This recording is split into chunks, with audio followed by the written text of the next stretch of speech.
All right, once again, a very good evening, everyone. Before we start Caro 2020, we'll do a quick 2 minutes breathing exercise. Everyone, all the confident people in a safe and secure surrounding, please keep your right hand on your chest and your left hand on your belly. People who are not in such a comfortable environment, just keep both of your hands on your lap, right? And whenever you are ready, please keep your eyes closed. We'll do some breathing exercises, slow breathing exercises, and we'll inhale to the count of 4, hold to the count of 4, and when you exhale, imagine that you are letting go of every doubt, anxiety that you feel during your preparation time, right? So you are exhaling from your mouth to the count of 6. Exhale slowly. Okay. Shall we start? Inhale to the count of 4, hold, exhale, inhale, hold, exhale,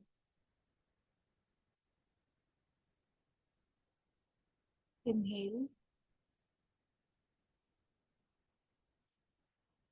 hold, and exhale. Keep your back straight, everyone, your neck straight. Inhale,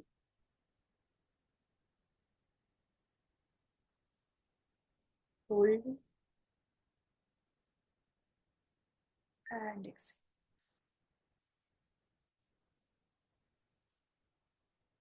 Inhale,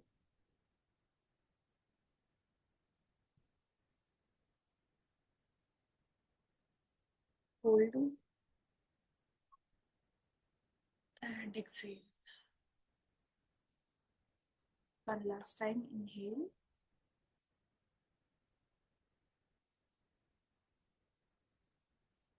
hold,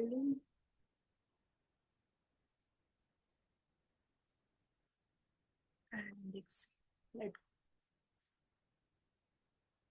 Whenever you are ready, keep your eyes open.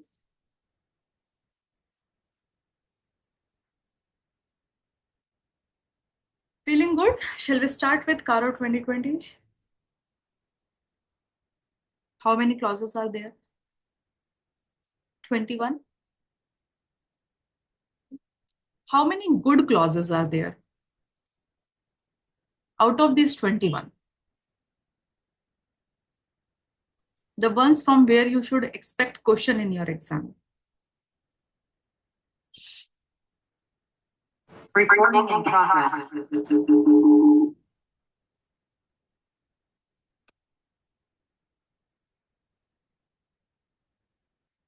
So in the first hour of our discussion today, I will focus only on the clauses from where you shall expect the question in the exam, right? You will not get more opportunities to, to discuss and learn, memorize Caro. So whatever you have, this is the time you have. This 1.5 hour or 2 hour that you are going to spend today.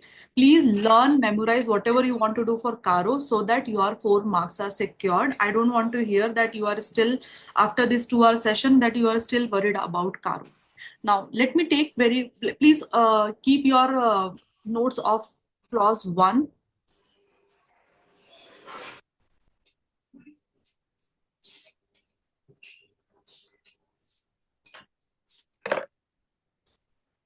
Everyone, what is clause 1? Caro 2020, para 3. Property, plant and equipment. Does that mean we are not going to think about intangible assets over here? No. Intangible asset is included in clause 1, part 3, sorry, para 3, Caro 2020, right? How many points are there that you have to remember? You should be able to explain to me when I ask you after this. Total of 5 points. First, easiest point. Every client, company client, basically, to whom Caro is applicable, first go and check whether they are maintaining proper records of the property, plant, and equipment. How do they maintain? Can you tell me what is the record that you see for Caro 2020 in your client place? What is it called?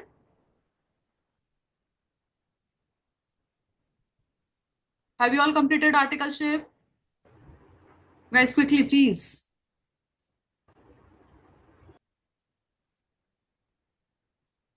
What is the document that you see? Client को क्या मांगते हो आप? FAR? Fixed asset register. Where do you see the full particulars of the? Exactly, you ask for FAR from the client, right? Fixed asset register. So what do you see in the fixed asset register? They should be maintaining the full particulars of that property, plant, equipment, along with the quantity that they have purchased, right? And the situation of that PP, where they are situated, right? This is the bare minimum they should be including in the fixed asset register. So please, every clause starts with the word whether. You have to check whether the company is maintaining proper records showing full particulars, including quantitative details and situation. Along with that, please also see they are maintaining full particulars of the intangible assets. Yes, proper records. The first keyword is proper records for you, right? Point two, you check the proper record. Please check if your client is actually verifying fixed asset, property, plant, and equipment at reasonable intervals. And if they are verifying at reasonable intervals, did they find any material discrepancy? If yes, whether the same has been dealt with in the books of accounts? There are three things you will check. Whether your client has actually verified PP physically at reasonable interval. Nowhere they have given what is reasonable interval in Caro 2020. So you determine for your client. Okay. During this verification, did they found any difference between what is there in the fixed asset register, the records versus what is existing? And if they noticed, whether they have adjusted that in the books of account? Yes. So physical verification is your another keyword that you will remember point two with. Third,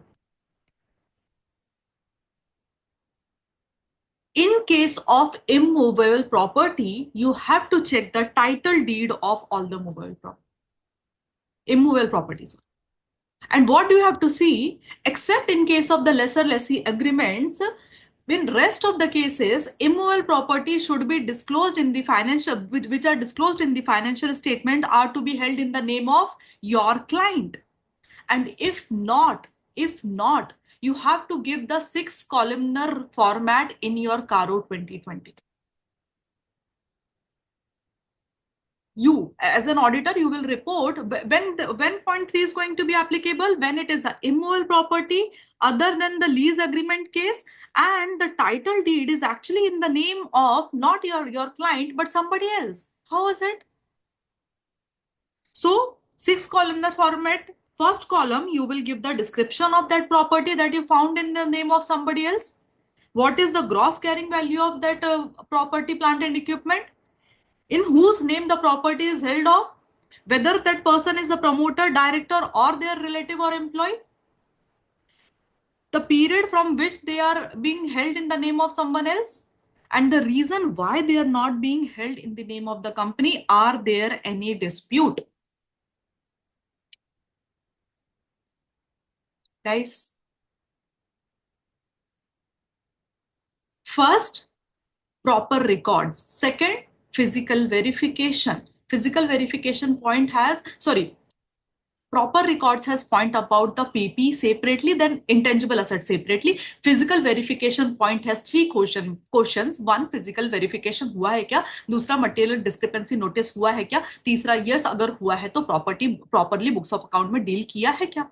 Third, title deed other than the lesser lessee agreement, title deed किसके नाम पे है movable property का, company के name पर है क्या? अगर नहीं, then you as an auditor you will provide, you will make this 6 columnar format in which you will include the description of the property plant and equipment, then the gross carrying value of that, then in whose name it is being held, then whether that person is the promoter director or the relative or employee of the promoter director, or from what period they have been, the property is being held in the name of those persons, and the reason why it is not in the company's name, and is there any dispute.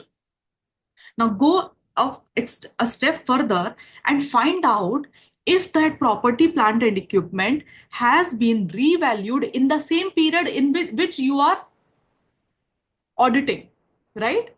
You are not worried about the previous period. Whether the property, plant and equipment has been revalued. Property, plant and equipment and both intangible assets have been revalued during the year which you are auditing. If yes, the second question is it done by the registered valuer?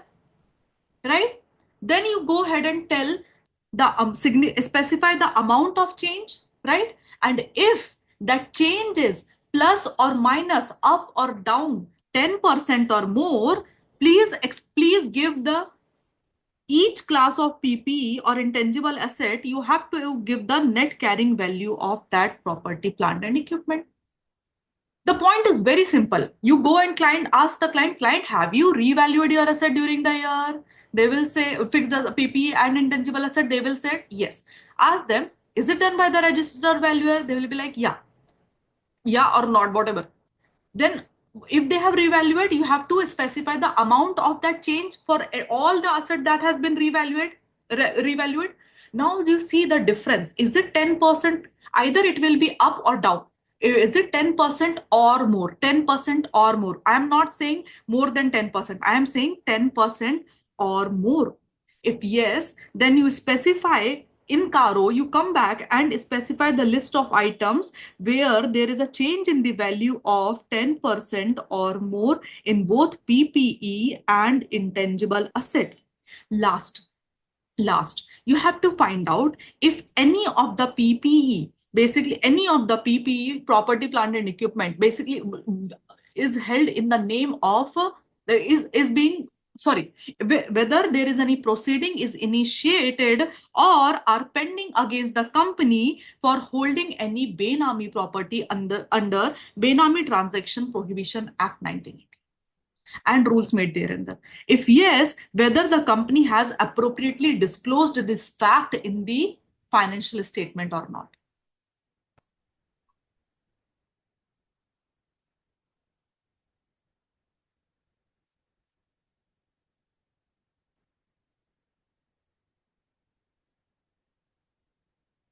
Bhakti, can you summarize all the 5 points?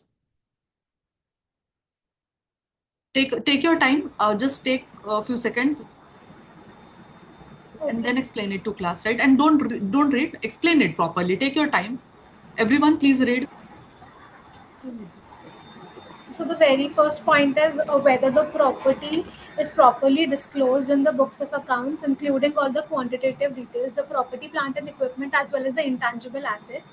The second point is Where whether did they say that it has to be disclosed in the books of account? proper records are Proper maintained. record they have maintained, because in books of account you can't mention, where do you mention the quantity in the books of account? They always create a fixed asset register and they maintain the Yeah, quantity, right?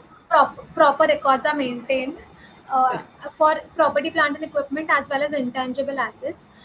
Second, whether they have done physical verification, and whether there are any discrepancies which Physical are verification at reasonable intervals and whether there are any discrepancies, and if yes, then how are they dealt with, whether they have how dealt are, with it when. whether they have dealt with it.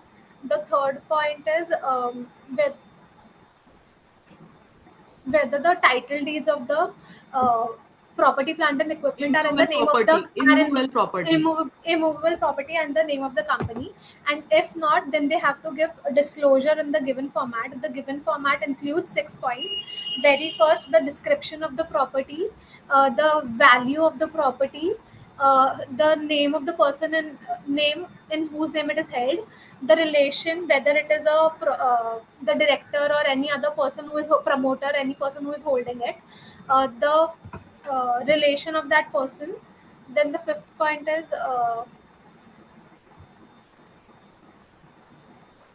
the period for which the from which the property is held and the reason why it is not held in the company's name.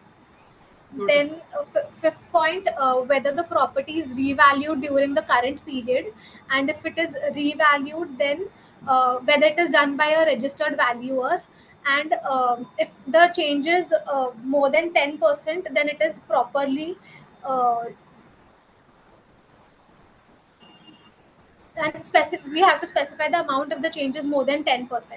For And the each of those asset for along with each of the its net carrying value, 10% along or with the more, right? If the change is 10% or more for each, you will mention that in the caro. Yeah, Correct? and the last point is whether the entity is holding any property, Benami property, and whether it has given proper disclosures for such property. Yes. So if there is any initiation Benami or pending proceedings case are initiated. under this act, then yes, well, beautiful. Also in the sixth columnar format, someone mentioned that you forgot the dispute wala point. Just write this down, right? Like in the last point, if like when you're asking the why it is not, like the reason why it is not held. So is there any dispute related to that property, right?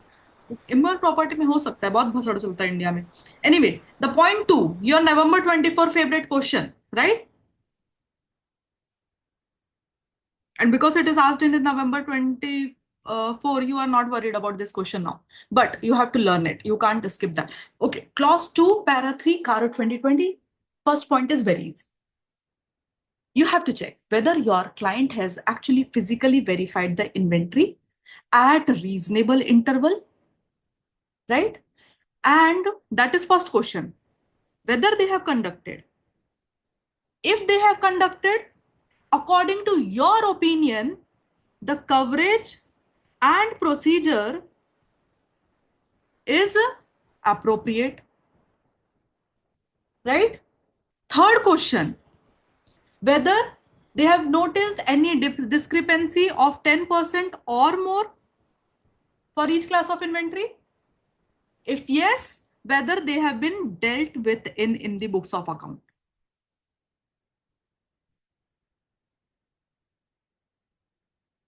Yes. Now, I want to highlight something, how you are going to learn this physical verification. Don't copy paste everything that you have studied in PP. If there they are saying, if any material discrepancy is noticed, the same has been dealt with in the books of account. Come to inventory. Here they are saying that during the physical verification, if the discrepancy is noticed for 10% or more in the value, right? Then in that case, whether the same has been dealt in with the books of account. So for 1 or 2 rupees, like in terms of 1 or 2%, you're not worried that much.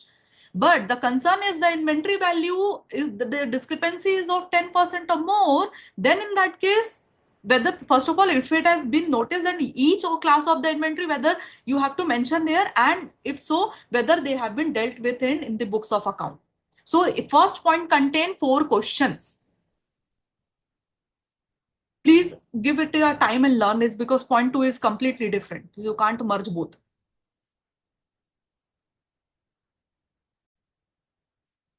Now, your client, in order to manage their working capital, they may ask for a loan from bank.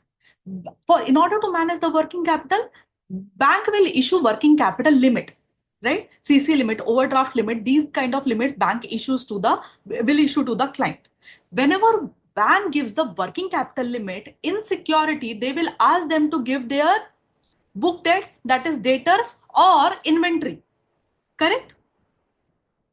So you have to check whether during any point of the year, any point, I'm not talking about year end, any point of year, your client has been sanctioned working capital limit, which is in excess of 5 crore rupees, in excess of 5 crore rupees in aggregate from banks or financial institutions. So it doesn't have to be from one bank. It can be together with multiple banks. If the sanction limit goes more than 5 CR at any point of time during the year on the basis of security of current assets. That is only the case scenario that is given. The question here is, if it is the case, whether your client has been submitting the quarterly returns or a statement to the bank. And if yes, whether that statement is in agreement with the books of accounts or not. So in my first company where I used to work after my articleship, I was working there as a business controller. I was the one, preparing that quarterly statement for the inventories or each class of inventory, the raw material, the trading items is going to be there, WIP is going to be there, finished goods, everything are like every month end we used to close inventory. But I used to prepare the special statement because we had a working capital limit, I think sanctioned from the Citibank. Citibank at that point of time. So I was the one submitting that, including the valuation. Everything goes into that, right? It's not just the quantity. You will give the quantity and no valuation because bank will verify now whether that appropriate sanction limit is there or not, right? Bank has given you 5 crore working capital limit. You only maintain the 3 crore rupees inventory. How is it going to be possible if you don't pay off? Can they sell all of your inventory, recover the full amount? The answer is no, right? So that is why value is important. So what did I say? Whether during at any point of time, your client has been issued working capital limit, which has been sanctioned working capital limit, which is more than 5 CR by any bank or financial institution in aggregate as against the security of current asset. It can be debtors, it can be your inventory. Whether the quarterly returns and statements, if yes, whether the quarterly statement and returns filed by the company are in agreement with books of accounts. If not, then you have to give the details under clause 2, para 3, CARO 2020. Ashwita, will you be able to explain this point to class? Yes, ma'am. 1 second, ma'am. I'll stop the. Both the points I'll explain. Physical verification and other point. Whether the company has physically verified the inventory at reasonable intervals by the management, coverage and procedures are appropriate for verifying the inventory, and if discrepancy is more than 10% or more in each class of inventory, whether company disclosed whether the company properly dealt those discrepancies in the books of account. Yes. First point. Second point is, if a company has got sanctioned loan of working capital on the basis of current assets, security of the current assets, whether quarterly return have been filed. Of what value? Those are. What is the value of working capital? It's 5 crores. Is it the aggregate amount from all the banks and financial statements? Yeah. At any point of time during the year, it doesn't matter only the end of the year, yes? Yes, at any point of the point. Go ahead, complete. At any point, quarterly statements or returns have been filed to the banks or financial institution that are agreement with the books of accounts. If not, mention that. Exactly. Beautiful. Now, let me cover the clause 3.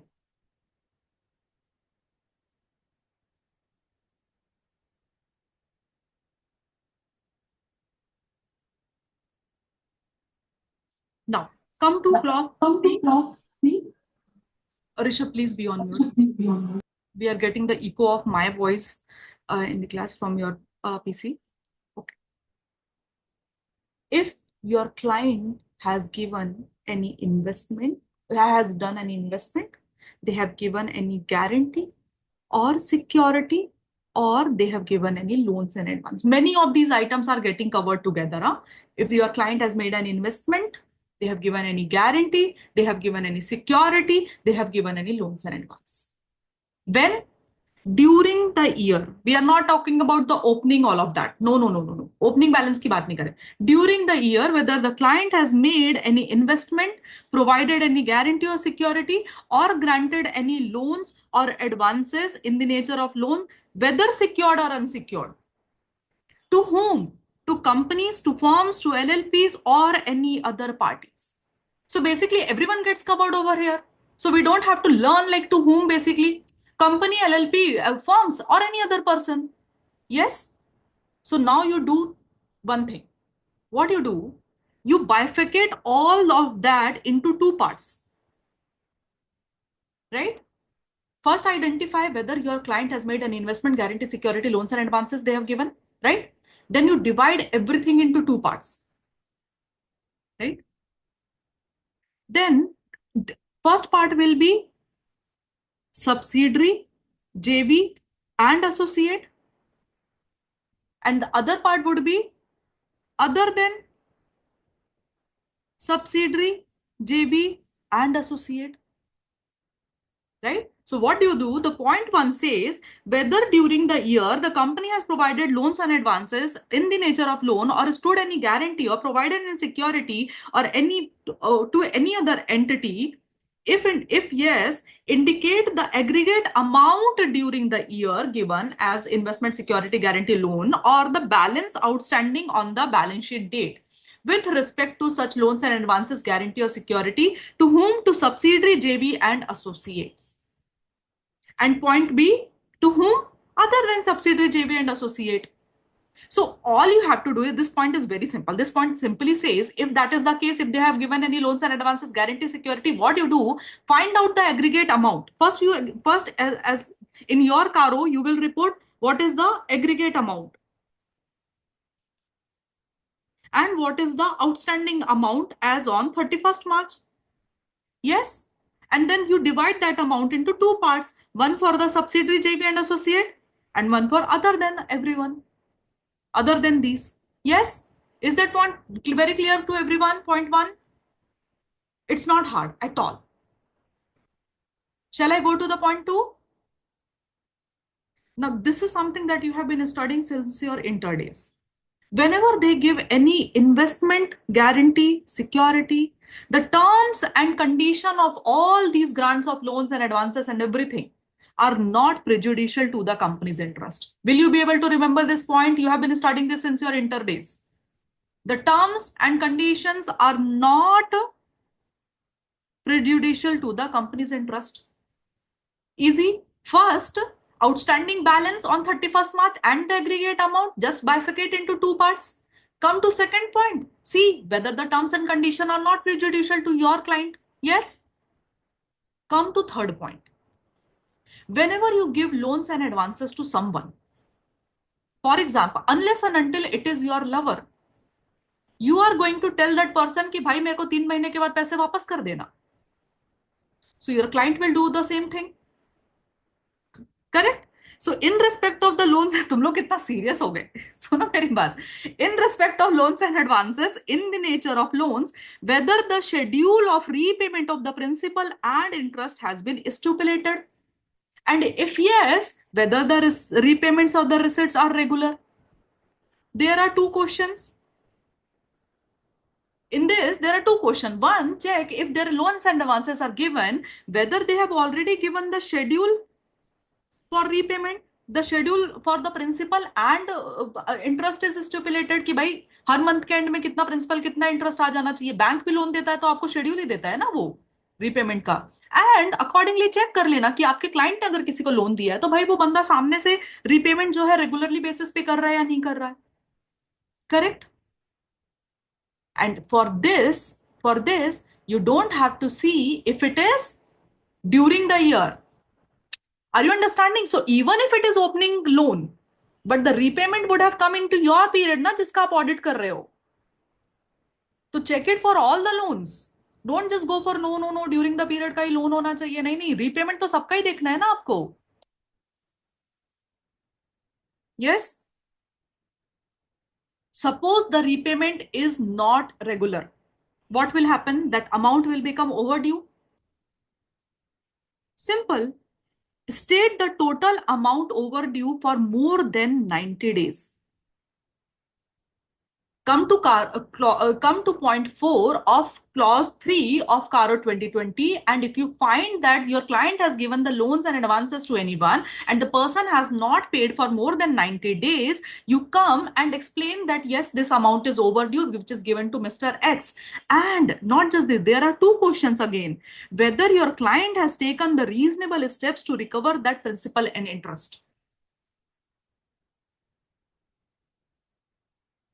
Now, your client is even more smart. They had given loan to someone. The amount was falling due in the year which you are auditing. Instead of getting their money back, they renewed their loan, or they have extended or given the fresh loan only to settle the overdue. What nonsense? To the same party. If that happens, you have to specify the amount of such dues which are renewed, extended, or settled by the fresh loans. And out of total loans, how much is this amount? How much? You have to tell the percentage. And percentage of aggregate to the total loans and advances in the nature of loans granted during the year. Correct?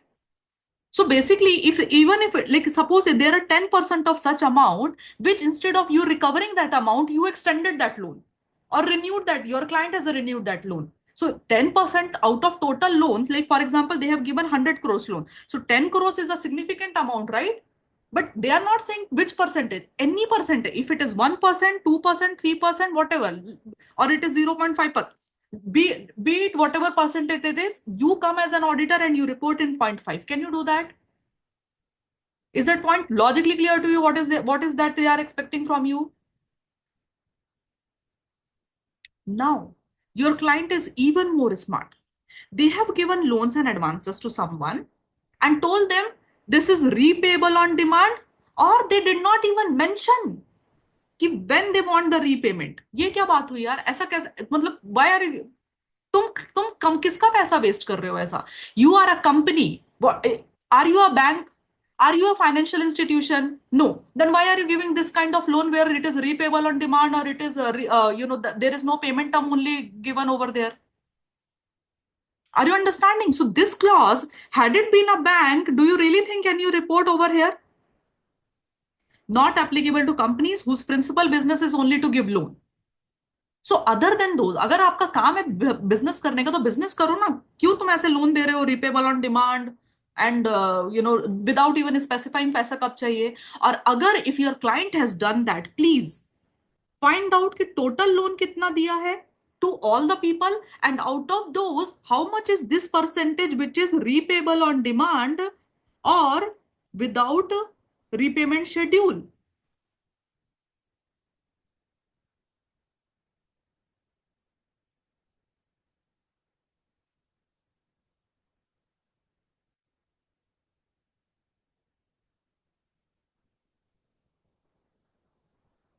Along with that, you will also have to tell aggregate amount of loan granted to the promoter related party as defined in clause 76 of section 2 of Companies Act 2013.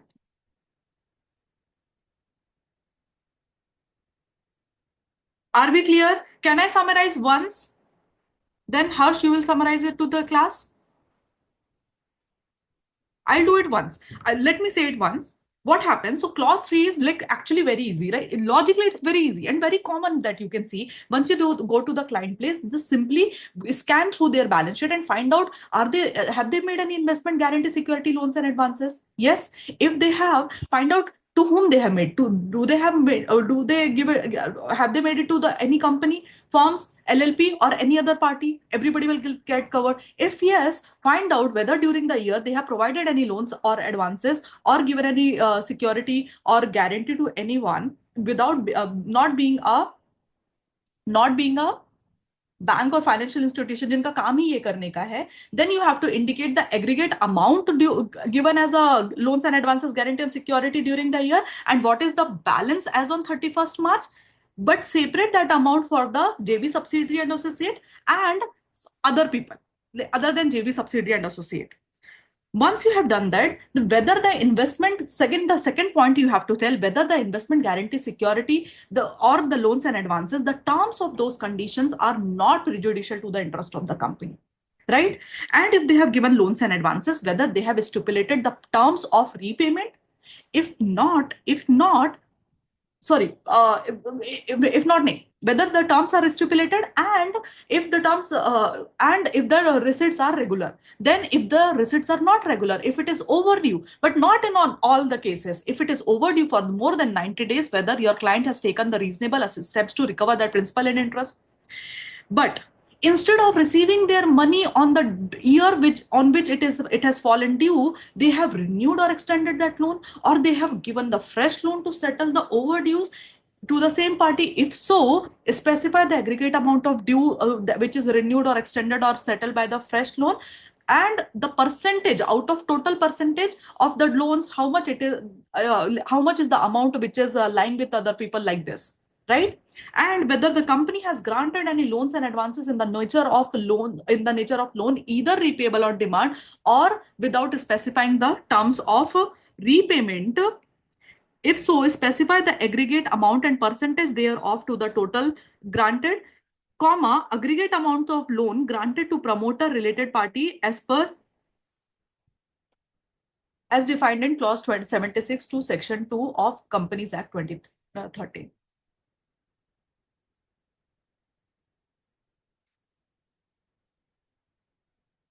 Right? So now, when you now someone has asked me a question. Wait, promoter related party को loan दिया, उसका aggregate amount भी specify करना है, but कौन सा वाला?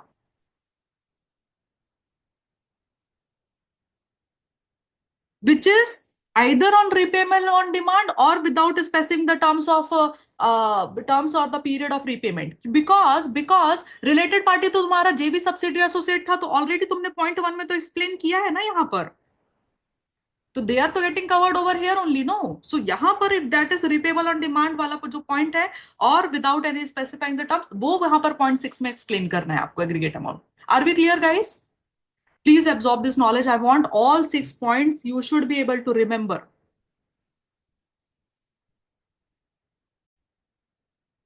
Go ahead.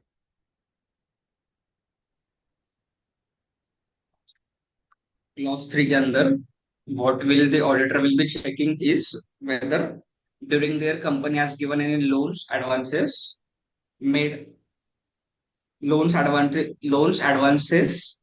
in the nature of secured, unsecured to companies, firms, LLPs or other parties, and it has got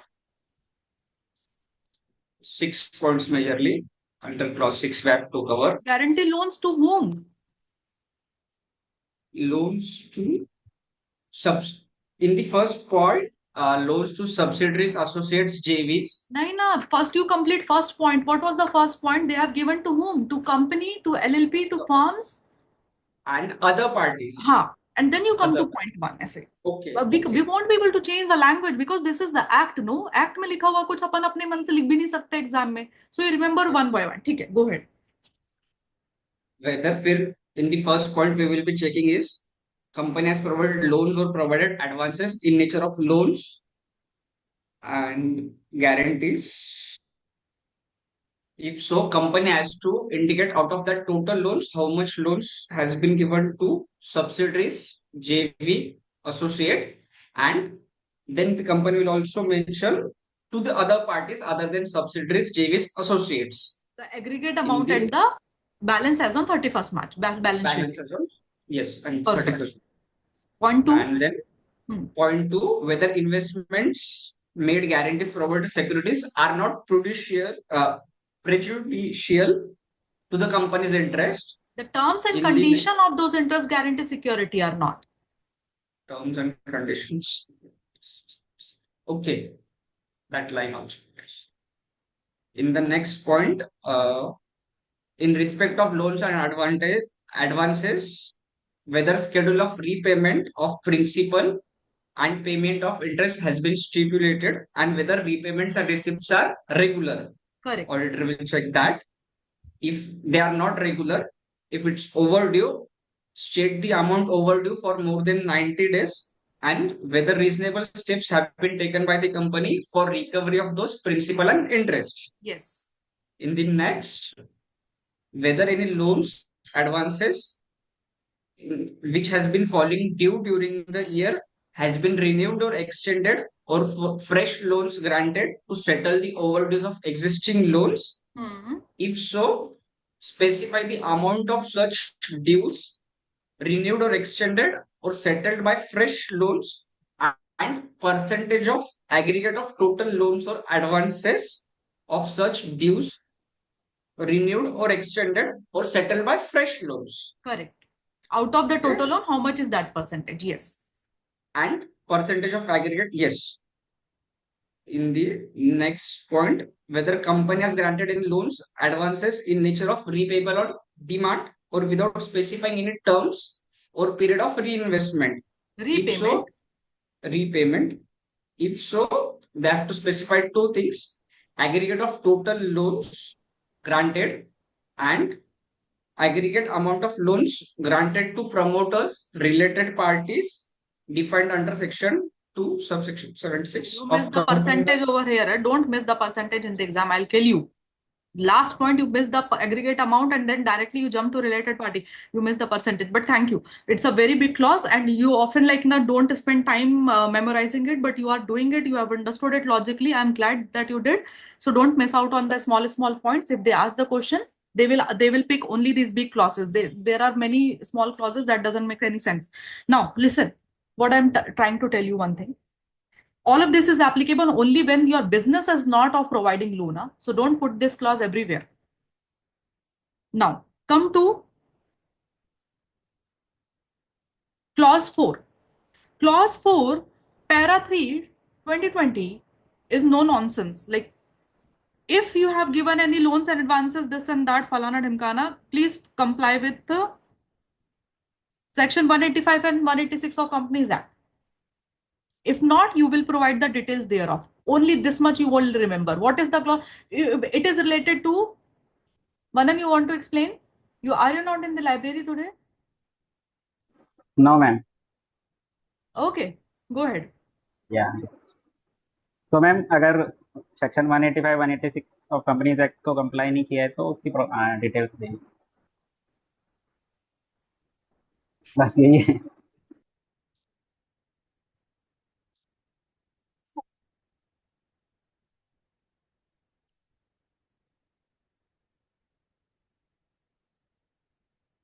Come to clause 7, para 3, CARO 2020.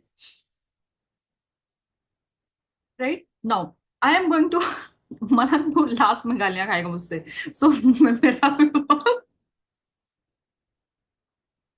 come to clause 7, guys. Okay, so basically what I told, all the big clauses I'll take in the beginning itself because your energy is fresh. So all of you come to clause 7, statutory dues. All right. What does statutory dues means? Any due that is payable to any of this under any law, right? So basically, including the goods and service tax, PF, ESIC, income tax, sales tax, service tax, duty of custom, duty of excise, value added tax, cess, any other statutory dues. Whether all you have to do is check whether your company is regular in paying undisputed statutory dues. In the first line itself, you have a clear demarcation between. You will have to do clear demarcation between what is disputed, what is undisputed. The first point is about undisputed statutory dues. Because if it is disputed, then why would you pay it regularly? Your client will obviously not pay now if it is disputed, right? So what is the first bifurcation you need to do? Whether it is a disputed due or undisputed due. So if it is undisputed, your client has no problem as such with that dues. So you have to mention whether they are being regular in depositing undisputed statutory dues. To whom? To appropriate authorities. If not, you are going to mention the extent of arrear of outstanding statutory dues as on the last day of financial year concerned for a period of more than 6 months from the date they became payable shall be indicated. So, if it is 31st March,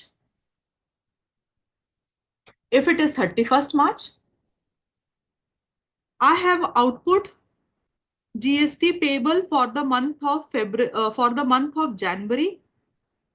When is the due date for the GST payment for the month of January? Next month, February. Next 20. month. 20th February. I forgot to pay.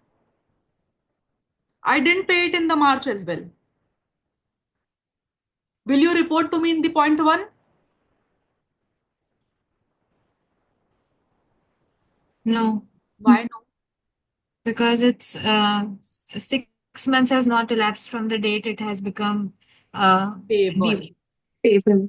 Exactly. So that is the catch. I am sure आपने ये inter में भी बहुत अच्छे से पढ़ा होगा, इसके पहले भी ध्यान दिया है. So you know that बहुत सारे बच्चे अभी भी ये गलती कर देते हैं, बट हमको नहीं करना है. So see, स्टार्ट ड्यूज में ऐसा नहीं होता है कि एक मंथ में पे नहीं किया तो तुरंत जाकर के आप कारो में रिपोर्ट कर दो. Government gives you the opportunity to, government can give opportunity to anyone, like Vijay Mallya और नीरव मोदी को देके बैठा. लोकल बिजनेस को तो दे ही सकता है यार 6 महीने का, कि भाई 6 महीने से ज्यादा अगर हो गया है तो then it is a concern point कि तुमको डिस्प्यूट भी नहीं है फिर भी तुम नहीं पे कर रहे हो. तो some the dues which is related to April May June July August, ये वाले ड्यूज जो आएंगे ना वो जाकर के ओवरड्यू हो जाएंगे for more than 6 months as on 31st March. वो सब ड्यूज आपको अनडिस्प्यूटेड ड्यूज पॉइंट 1 में ये करना है, रिपोर्ट करना है. Are we clear? Now, whether any statutory dues referred to in subclause A have not been deposited on account of dispute.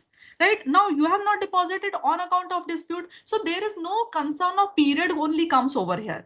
If it is a dispute, irrespective of the amount, like then the amount involved and the forum in which the dispute is pending shall be mentioned. What did I say? The amount which is not paid and the forum in which it is. Forum, we also have a forum, but we are talking about the High Court, Supreme Court and the Commissioner. किसके सामने वो case pending है, ठीक है? But please remember, the mere representation to concerned department shall not be treated as a dispute. अभी बहुत बार होता है ना, आप भी ऐसे क्लाइंट को रिप्रेजेंट करते होगे बहुत बार जाकर के डिपार्टमेंट में, तो उसको डिस्प्यूट मत कंसिडर कर लेना, but there has to be proper dispute going on. Yes, notice आया है, फिर उसका रिप्लाई सेट किया है, फिर उसके बाद में कोर्ट में मैटर चला गया कि ट्राइब्यूनल के सामने पेंडिंग है. All of this you have to mention. Are we clear guys? Rishabh, will you be able to take this one, start dues? Are you here? Yes, ma'am. Just एक बार learn कर लो everyone, then we'll go to this clause. Recording in progress. All right, ma'am. Clause 7 of CARO 2020 deals with statutory dues, and here they are concerned about whether the client has deposited their dues in time or not, or if any dispute is pending. So here they say that whether the company in regular is depositing undisputed statutory dues, and they are also mentioning those statutory dues, whether it is related to GST or PF or ESI, or it is related to income tax or sales tax or service tax, or it is from customs or excise duty, VAT, cess, or any other statutory dues, to appropriate authorities, whether they have deposited it or not. They are checking that. And if not, if you have not done that, then what is the extent of arrears of outstanding statutory dues on the last day of the financial year? Just now the financial year ended, and then we have to check that how many statutory dues are pending, whether you have not paid the GST or anything on time.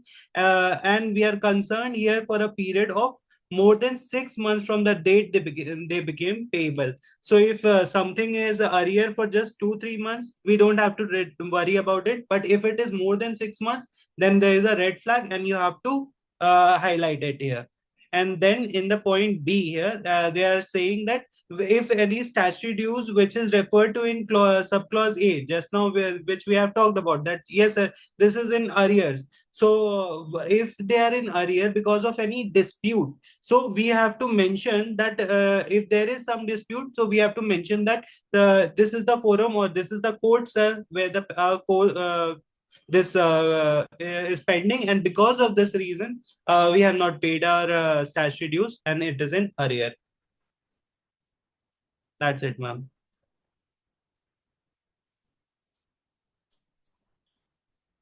Can't hear you. Ma'am, you are in mute. Okay, so in point two, we are not being asked the reason, only the amount and the forum where it is pending is mentioned, right? Rest everything is good. Now, come to clause 8. Clause 8 is very simple. What happened?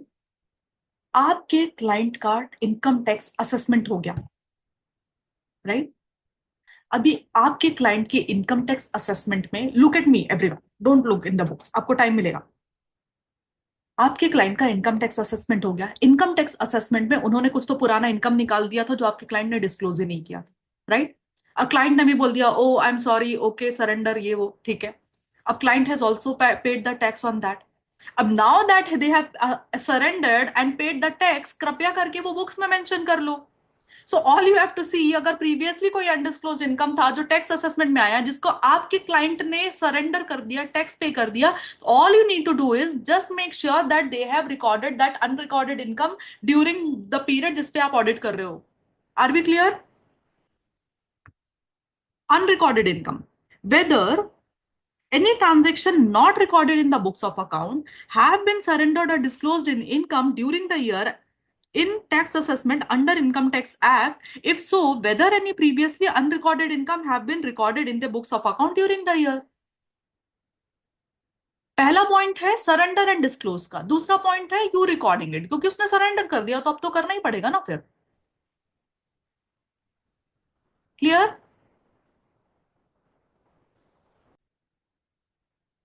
Let's come to clause 9, para 3, Caro 2020.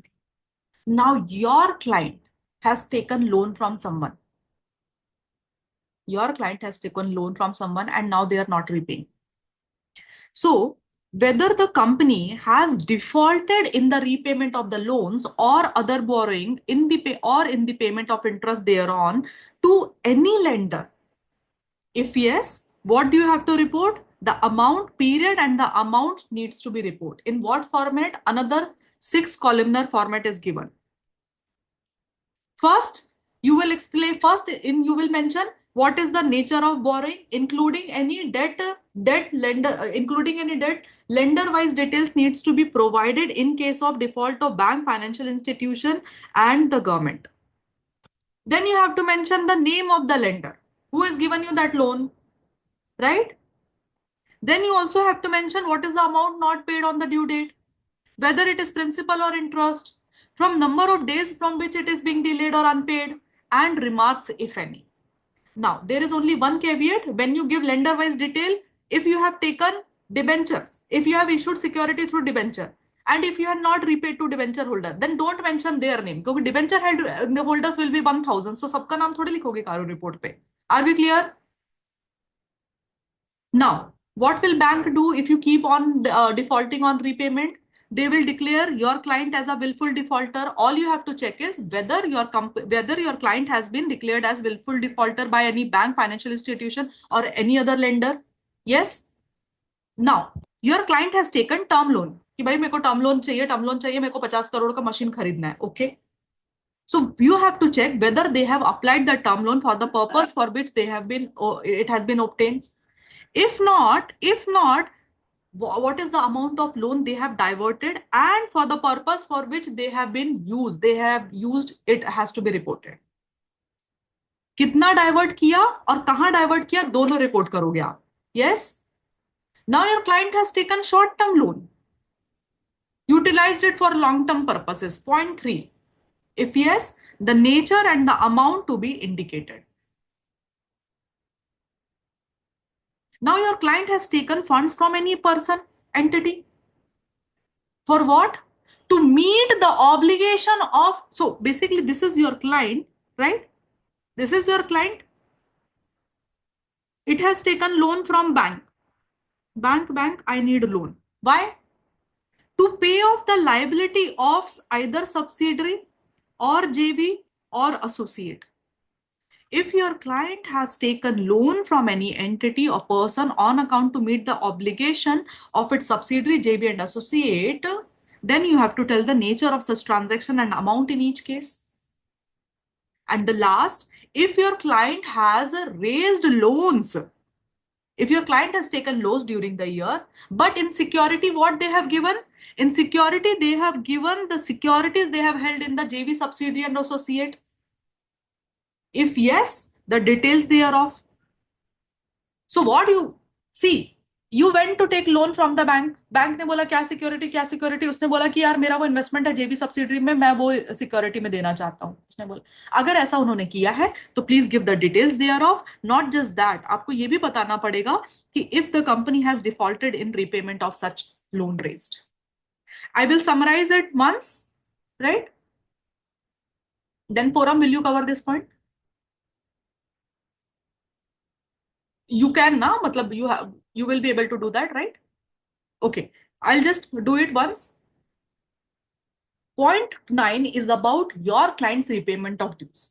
So all you have to see is whether your client has defaulted in any loans and borrowings taken from any person or any interest. If they have, then you have to mention the period and amount of default. But in what format? In 6-columnar format. First, you will mention the nature of borrowing, whether it is debenture, whether it is term loan, whatever. Then whether the name of the lender-wise details have been provided in case of all the banks and all, but except for debenture holders. Debenture holders का नाम नहीं लिखना रहता है. Then what is the amount that has not been paid? Is it the principal, interest? Then bifurcation you have to give. Then the number of days from which it has not been paid and the remarks, if any. Then you have to, in point 1, further, this is the basic. Then you go into point 1 and explain whether your company has been declared as will-filled defaulter by any bank, financial institution, or any other lender, or whether your client, in point 2, whether your client has taken any term loan but they have not applied for the purpose for which they have taken that term loan. Then you have to explain the amount of loan and also the purpose for which they have been used. Then if your client has taken the short-term loan but applied it for the long-term purposes, then the nature and the amount to be indicated. If your client has taken funds from any entity or person to meet the obligation of their JV, subsidiary and associate, then the nature of transaction and amount of each case has to be explained. Then if your client has taken any loan and in security, they have given the security held in the JV, subsidiary and associate. If so, then give the details thereof, plus find out whether they have defaulted in the repayment of such loans. Good. So at this point, we have to talk about the default in repayment of loan by the company. So first point is whether the company has defaulted in repayment of loan or other borrowings from the bank or financial institution, and defaulted in repayment of loans to any lender. If yes, the period and the amount we have to say, and the following details we have to provide. First is the nature of borrowing. Second is the name of the lender. In that we have to provide the detail lender wise. And if it is debenture holders, then it's not required to give it lender wise. Uske baad an amount involved and whether it's principal or interest and the number of days it has been delay has taken place and remarks if any. Then second is whether it's willful defaulter, whether the company has become a willful defaulter by the bank or financial institution, it has been declared as such.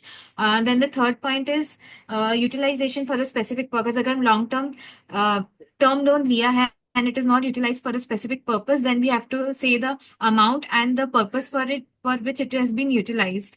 Uske baad agar short term loan liya hai and it is utilized for long term purpose, then we have to tell the nature and the amount of loan involved. And then if it has taken a loan for to pay the obligation of its subsidiary, joint venture or associate, then it has to tell the amount, nature and the amount involved.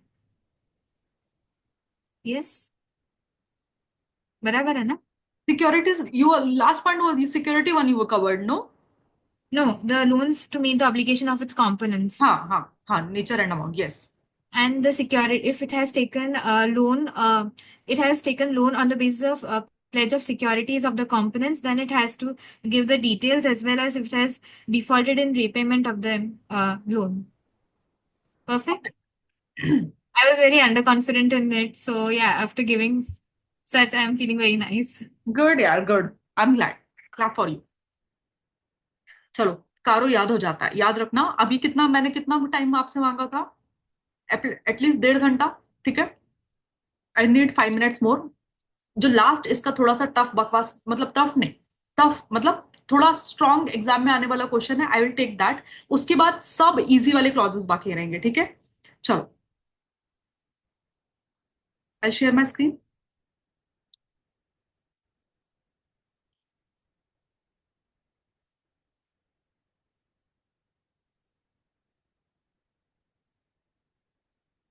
अब मेरे को बताओ, अब India में आपको बनना है NBFC, तो आप घर के नीचे दुकान खोल के बड़े आओगे क्या?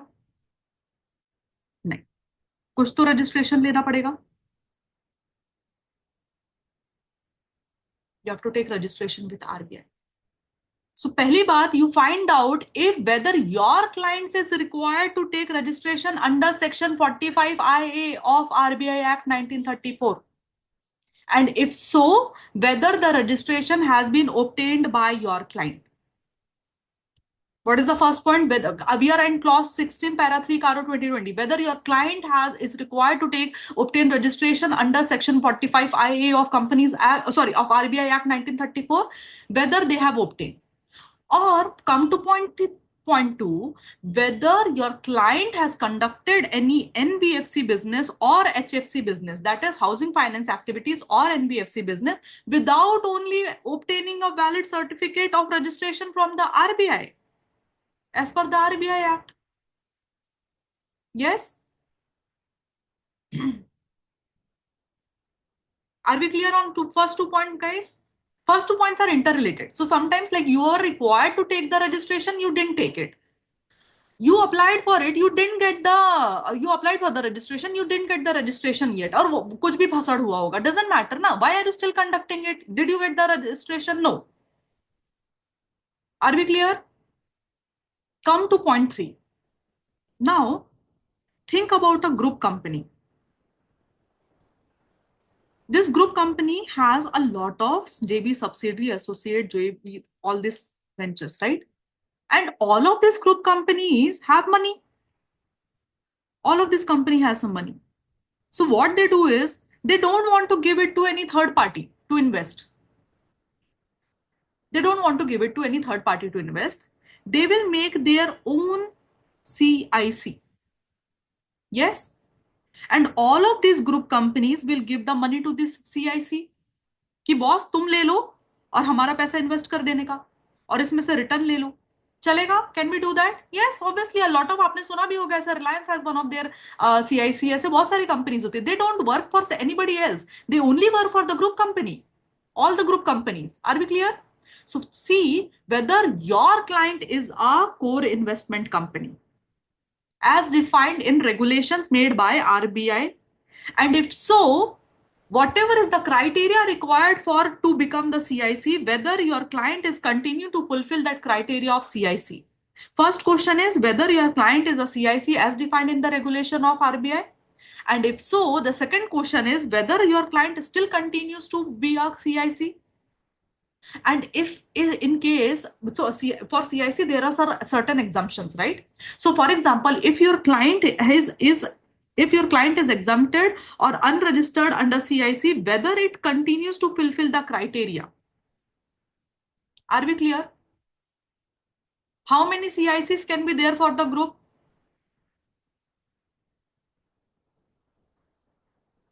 Any number. So basically, what in the last point, all you have to say is whether the group company has more than one CIC as part of the group. If yes, indicate the number of CIC which are part of the group. Very simple. That is why I made 2 CIC over there. एकदम simple clause है. Clause 16.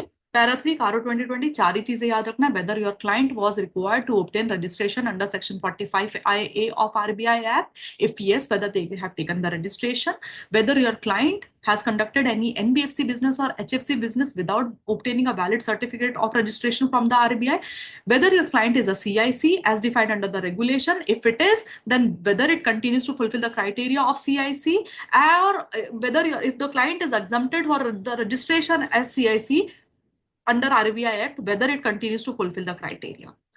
Whether the group has more than one CIC as part of the group. If yes, indicate the number of CIC they have. Gehna, will you be able to cover this point? Just take 30 seconds to cover this and then explain it to the class. Go ahead. Clause number 60, Caro 2020. First, whether company is required to get under register section 45 IA of the RBI Act, whether the registration has been obtained, and whether the company, second is whether the company has been acted as per NBFC or housing financing activities without a valid certificate from the RBI. That should be mentioned. Whether the company is a core investment company and whether it continues to fulfill that criteria. And if it is getting exempted, whether such exemption, whether it continues such exemption. And whether the group has more than one CIC as a part of group, and indicate the number of CICs which are part of the group. Beautiful. Good. How many clauses have we done, guys?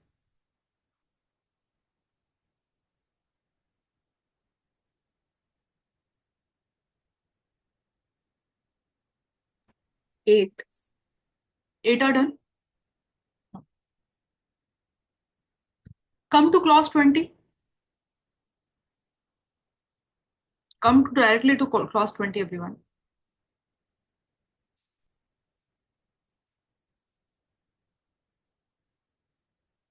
Now, company has a legal obligation to allocate some amount for the corporate social responsibility and spend that amount for the corporate social responsibility. That is a legal angle that you need to know, right? There is a section in the Companies Act which talks about that, 135. Correct?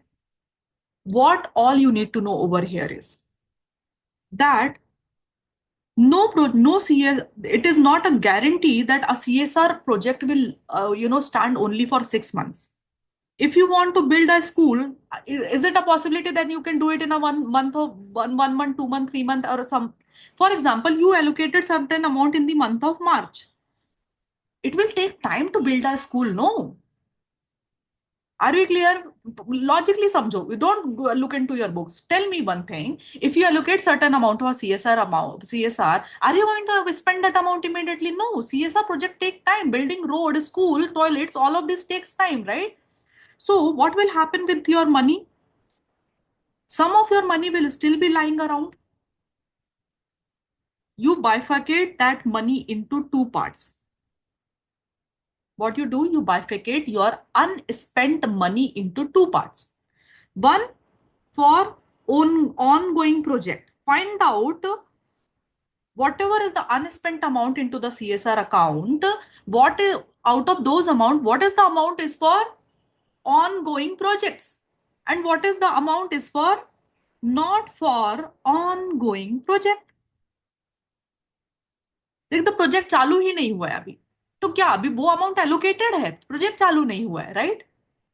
Are we clear? Logically, are you able to understand? It can happen, right? Now, Companies Act says the money which is there for the ongoing projects, you first of all put it into a special account so that you don't spend it for paying off your creditors and all. Yes? Megha, look at me. The money which is there for not for ongoing project, the project has not yet started, or project has been like there is suspended, something is wrong with that project, right? Where should you put that money? In a special fund. Ongoing project money will go into a special account. Not for ongoing project money will go to a special fund as per Companies Act. Are we clear? इतना ही छोटा है वो clause. as per clause 20 para 3 CARO 2020, whether in respect of other than ongoing project matlab case 2 I am talking about. Other than ongoing projects, company has transferred unspent amount to a fund specified in Schedule 7. Where is that fund specified? Schedule 7 of Companies Act. Within what period? Within a period of 6 months. From when? From the expiry of financial year in compliance with second proviso of subsection 5 of Companies Act, of section 135 of Companies Act. How many things you need to remember for not for ongoing project? One, the money needs to go into special fund. Second, the special fund is mentioned in Schedule 7. By what time you have to transfer that amount? Within a period of 6 months from the end of financial year in compliance. Are we clear? Then second is the money which is for any ongoing project. So what will you do? You transfer that money to a special account.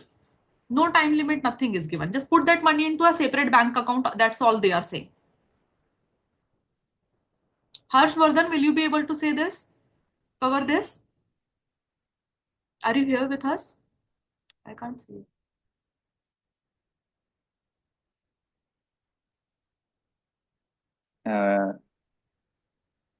For clause 20 of CARO, whether any, yes, whether any, just a minute, whether in respect of other than ongoing projects, whether there are any unspent amounts, and if there are, then they needs to be deposited into a special fund account within a period of 6 months from the expiry of the financial year. And the clause B says that no, but where that fund is given. The unspent amount in the fund as per the fund specified in Schedule 7 of the Companies Act, and whether that unspent amount has been deposited into the special account in accordance with the Companies Act. For what project? For the ongoing project. For the ongoing project, yes. Can you please specify what is the subsection that we have to remember? For first point, 135 subsection 6, I guess. For the other than ongoing and subsection 135 5 for ongoing projects, right? So see, you are ऐसा नहीं है कि now you are not expected to remember the section number. In CARO, you are expected to remember the. How will you prepare the audit report when you don't even remember the section number? Can you do that? Can you prepare CARO report like that? No. So please don't ask me, we need to remember? Please remember, we are specifying, we are giving extra time in this class. You are giving your 4 hours just for this, no? So remember this, right? Okay. If you need time to, or everyone, if you need time to recall it again and again, ठीक है ना, हम 2-3 बार cover कर लेंगे, याद हो जाती है, इतना कोई बहुत बड़ी बात नहीं है. तुमने बहुत कुछ लाइफ में याद किया है जिसका अभी तुम्हारे लाइफ में कोई यूज नहीं है. इसका यूज है, इससे तुम पैसे कमाओगे, तो प्लीज याद कर लेना, ठीक है? दूसरी चीज, मेरी बात सुनो. आप मुझे ऐसा मत बोलना कि why I am teaching all these clauses कहीं से भी उठा के. प्रैक्टिकली मैं आपको बताती हूँ, कारो का रिपोर्टिंग एक दिन में बैठ के नहीं होता है कि पूरा ग्रुप बैठा हुआ है और बैठ करके कारो का रिपोर्टिंग कर रहा है. What happens practically in audit, if I am being allotted property plant fixed asset वाला एरिया, तो मेरी बॉस बोल दे कि भाई तू जब फिक्स्ड एसेट ऑडिट करेगी तो उसके साथ में ये चेक करके आना. जो इन्वेंट्री चेक कर रहा है वो आर्टिकल चेक करके आता था. सब लोग अपने अपने एरिया का चेक करके आते हैं कारो का रिपोर्टिंग रिक्वायरमेंट. तुम अलग से क्लाइंट प्लेस में नहीं जाते हो 1 हफ्ते कारो चेक करने के लिए. क्लाइंट भगा देगा कि भाई क्या है तुम्हारा, खत्म ही नहीं हो रहा है audit. Are you understanding? Practically, it is not possible for you. Like, it is not efficient only. So whenever you are doing your items of financial statement, उसके साथ ही कारो निपटा दो ना. So it is not like एक sequence में क्यों नहीं पढ़ रहे हैं, याद कैसे होगा, ऐसा कुछ नहीं होता है. एरिया वाइज याद रखना पड़ता है उसको. Yes, and then one day you meet, you prepare your CARO report और देख लो, अगर कुछ छूट गया तो फिर चले आना क्लाइंट प्लेस पे. Are we all clear? ठीक है, so you are not doubting my method. Beautiful. Madam आप इतना हड़का के क्यों बोल रही हो? हम ऑनेस्टली कैसे बता पाएंगे आपको कुछ. चलो, कम टू क्लॉज 21.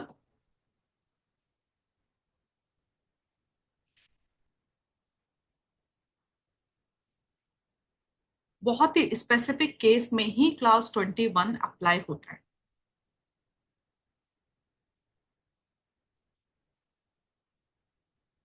सीएफएस के केस में, ठीक है। अगर आप ग्रुप कंपनी के ऑडिटर हो, ठीक है, तो आपने कंपोनेंट की ऑडिटर रिपोर्ट यूज की होगी, सब्सिडरी जेवी वालों से मंगाया होगा ना कि भाई अपना ऑडिट रिपोर्ट भेजो, राइट। और उनके ऑडिट रिपोर्ट में, उनके ऑडिट रिपोर्ट के साथ में कारो भी अटैच करके भेजा होगा उन्होंने अपने अपनी कंपनी का। उन कंपोनेंट, सुनो, आप सीएफएस के ऑडिटर हो ग्रुप कंपनी के, अब आपके ये जो जेवी एंड एसोसिएट के ऑडिटर्स थे, आपने सबसे बोला कि मुझे क्या चाहिए, ऑडिट रिपोर्ट चाहिए, मतलब ग्रुप में ही आया होगा ना, तो इनके ऑडिट रिपोर्ट के साथ में भी अटैच कारो का रिपोर्ट होगा। आप वो पढ़ो एंड फाइंड आउट किसमें से 21 क्लॉजेस में से कौन सा ऐसा क्लॉज है जिसके अंदर क्या है, एडवर्स और क्वालिफिकेशन है। आपको समझा लॉजिकली क्या हुआ आपके साथ? वो सबका समरी बना के क्लॉज 21 में आप डाल देना। मतलब अगर आप ग्रुप ऑडिटर नहीं है तो क्लॉज 21 कहीं पर भी चेप के मत आ जाना किसी भी क्लाइंट को। Clear? Whether there have been any qualification or adverse remark by respective auditors in company's audit report included in the consolidated financial statement, if yes, indicate details of the company and कौन सा para number है, कहाँ कौन से वाले clause में ये problem आया है, containing the qualification and adverse remark.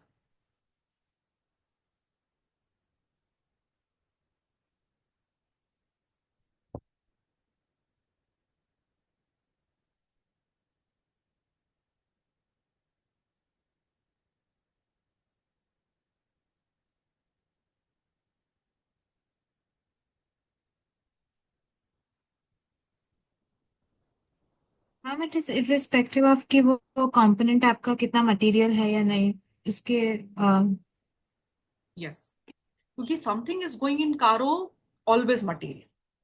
Please remember, it is part of the act. Companies act इसी पर्पस के लिए कारो रिपोर्ट बनाया था ताकि ज्यादा से ज्यादा ट्रांसपेरेंसी आए। तो अगर out of all those things on the earth if they put 21 clauses over here, they are material only, you consider they are important for users.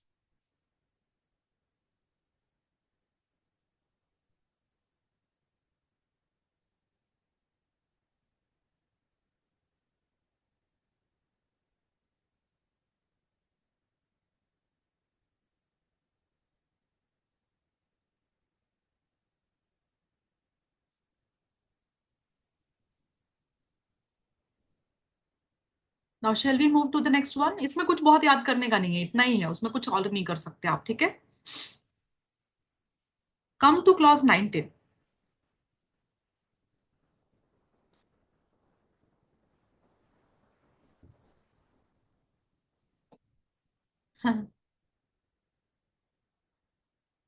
Existence of material uncertainty, right? Now you are at the client place. If you remember SA 570, in 570 in your syllabus, there are certain indicators given. When was the last time you studied SA 570? Long back? Or even if you have studied recently, there is a topic where it is about the financial indicator, operational indicator, and other indicator given. कि आपका client अपने creditor को ही payment नहीं कर पा रहा है, loan का रीपेमेंट नहीं कर पा रहा है, ऑपरेशनल रीजंस है, लेबर शॉर्टेज हो गए, ऐसे इंडिकेटर्स दिए हैं ऐसे 570 के अंदर, राइट। गोइंग कंसर्न के इवेंट दिए हुए ना आपके सिलेबस में। तो सपोज आपको ऑडिट करने के टाइम पे आपकी कंपनी में ऐसे सब इवेंट्स दिख रहे हैं on the basis of financial ratios और एजिंग रिपोर्ट और expected date of realisation of financial asset और the payment of financial liabilities और the other information accompanying the financial statement और your knowledge of the board of director and management plans. On the basis of all this, क्या बोला मैंने, on the basis of financial ratios, आपने analytical procedure लगाया होगा, कुछ financial ratios calculate किए होंगे, on the basis of ageing reports, on the basis of expected dates of realisation of financial assets and liabilities, on the basis of any other information in the financial statement, on the basis of your knowledge of board of directors of management plans, whether, focus here please, whether the auditor is of the opinion that no material uncertainty exists as on the date of audit report and the company is capable of meeting its liability existing at the date of balance sheet as and when they fall due within the period of 1 year from the date of balance sheet. Basically आप positive note में बता रहे हो कि भाई ये client जो है बंद नहीं होने वाला है, इसका गोइंग कंसर्न खतरे में नहीं है. There are no material, whether the auditor is of the opinion that there is no material uncertainty, this client will be able to pay all its liability that will fall within 1 year from the date of balance sheet. कम से कम आगे आने वाले 1 साल के अंदर का उसने certainty दे दी है.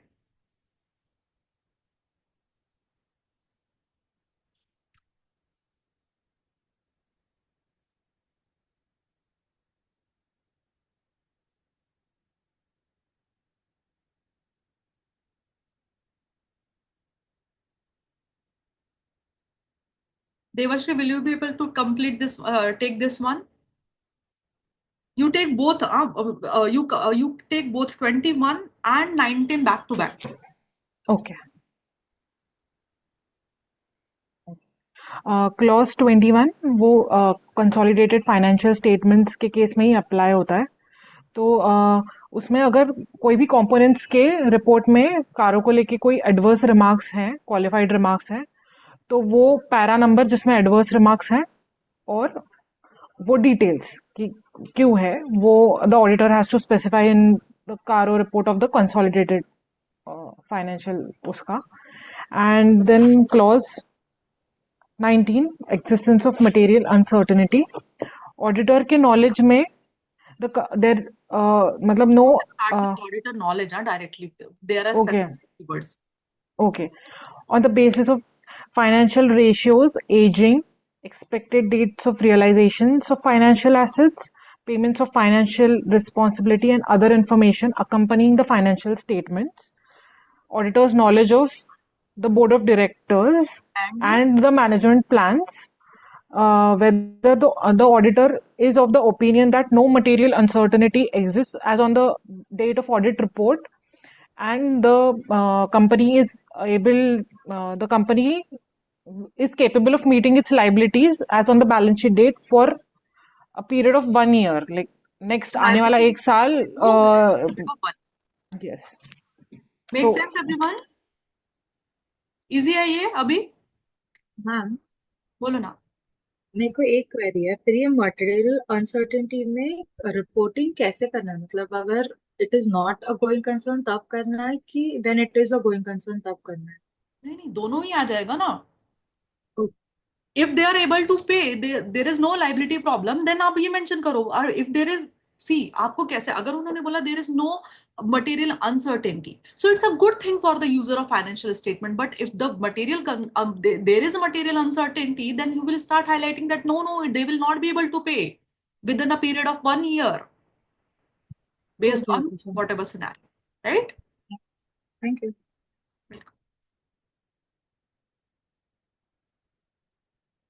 Now share my screen again.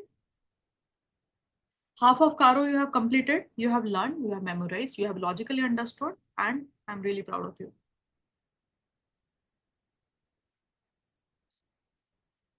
Now, 21 done, 20 done, 19 done. Come to 18. अभी 1 line की clauses है, उसके लिए I will not assign the responsibility. I'll take that. और आप learn कर लो मेरे साथ ही साथ में, ठीक है? 18 कुछ नहीं बोलता. 18 ये बोलता है कि अगर आप इनकमिंग ऑडिटर हैं, तो कृपया जाने वाले से एक बार बात कर ले कि उसको कुछ दुख दर्द पीड़ा तो नहीं थी ऑडिट के टाइम पे. Whether there has been any resignation during the during the audit period, during the year. सुनो, ये क्लॉज कब लगेगा? ऐसा नहीं कि उसका नॉर्मल टेन्योर खत्म हो गया. नॉर्मल टेन्योर खत्म हो गया तो कृपया करके आप 18 में रिपोर्ट करने के लिए नहीं आएंगे. लॉजिकली अंडरस्टैंड करिए क्या बोल रहा है. Whether there has been any resignation of start auditor during the year, जिस पीरियड को आप ऑडिट करने के लिए वाले हैं, right? If so, whether the auditor has taken into consideration issues, objections and concerns raised by the outgoing auditor. Now, ये हो गया what Companies Act is saying. But your ICI has already taken care of this problem in your life. Can you tell me how? Under clause? Professional ethics. Which clause? 9. Clause number 8. Clause number 8. Part First 1, schedule. first Part 1. First schedule. Clause 8. Clause 8, Part 1, first schedule. They are anyway telling it is a healthy practice for all the other audits. Start audit में तो compulsory आपको करना ही करना है. Very soon we are going to cover that. So देखो यहाँ पर उन्होंने बोला है एक्ट के हिसाब से. आप ये मत सोचना ये तो कंपनी से कारों से सॉरी पी से रिलेट करो. हर कानून अपने अपने तरीके से सेफ खेलने की कोशिश करता है. ऑडिटर ने आपके लिए सॉरी आईसीआई ने आपके लिए वो इंतजाम पहले से करके रखा है कि अगर कोई रेड फ्लैग्स है तो कृपया करके जानबूझ के दीवार में सर मत मार दे. आप मना कर दे क्लाइंट को. Clear? So please see that वो क्लॉज क्यों बना है क्योंकि क्या होता है ना कुछ रेड फ्लैग्स है फिर आप एक बार फंस जाओ क्लाइंट में फिर वो आपका पैसा नहीं दे रहा है फिर आपके बच्चे को आपका टाइम भी वेस्ट हो गया फिर आप आर्टिकल्स भेज दिए. ये सब चीजें में क्यों पढ़ना है ना अननेसेसरी अनहेल्दी रिलेशनशिप क्यों बना रहे हैं लाइफ में. ठीक है टॉक्सिसिटी से बाहर रखने वाला क्लॉज है ये आपको. सो बट यहां पर कब एप्लीकेबल होगा. मनन कितना खुश है देखो. यहां पर एक लॉस तभी एप्लीकेबल होगा when there has been any resignation of statutory auditor during the year. आप कहीं पर भी मत लगाना. And if so whether the auditor has taken into the considerations issues objections raised by the outgoing auditor. जो जा रहा है आउटगोइंग ऑडिटर जो आ रहा है वो incoming auditor. Are we clear?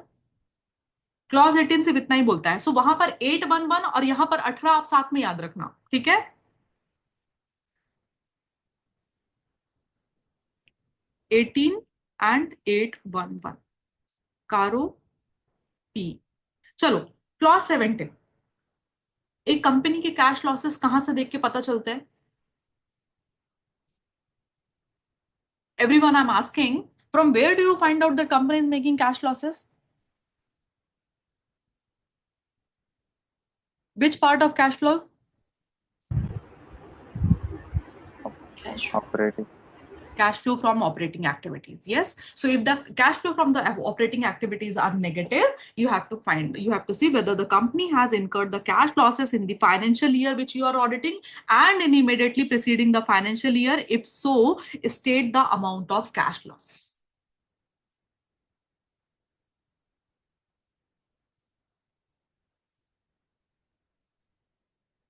Simple. 17 याद हो जाएगा. 18 याद हो गया. कुछ नहीं है क्लॉजेस में. Clause 15 non cash transaction with directors. Whether your client has entered into any non-cash transaction with directors or persons connected with him. Yes. If so, whether the provisions of section 192 of the Companies Act has been complied with. They will not ask very technical questions for this one liner. उनके पास 10-11 अच्छे clauses है जिसके अंदर खुद का content है. They will revolve like mostly ask around that. ऐसे questions में they don't expect कि आप 192 को पूरा जाके explain करो. So don't spend your time going through 185, 186, section 192. Is it okay? Find out whether your client has internal audit system under clause 14. Right? And whether that internal audit system is commensurate with the size and the nature of its business. Reliance Industries internal audit department, only 4 people are working. Reliance Industries internal audit department, only 4 people are working. Do you really think it is a good size or a good, proportionate size of the internal audit system? No, obviously not, right? So it has to be commensurate with the size and the nature of its entity. If you know that they have the internal audit system, please see whether the reports of internal, or you have to report in this clause, whether the reports of internal auditor for the period under audit were considered by you. Have you considered those reports? Now for this, you anyway have the responsibility as per 610 using the work of internal auditor. So using the work of internal auditor may, unless and until samne wala is incompetent person and he doesn't do his work systematically, what you will do, either you use that person's work or you take the direct assistance of that person. Use or direct assistance, right? I'll teach you 610 अच्छे से, but अभी सिर्फ इतना याद रखो. So whether you have used the report of internal auditor for the period under audit. Only 2 questions.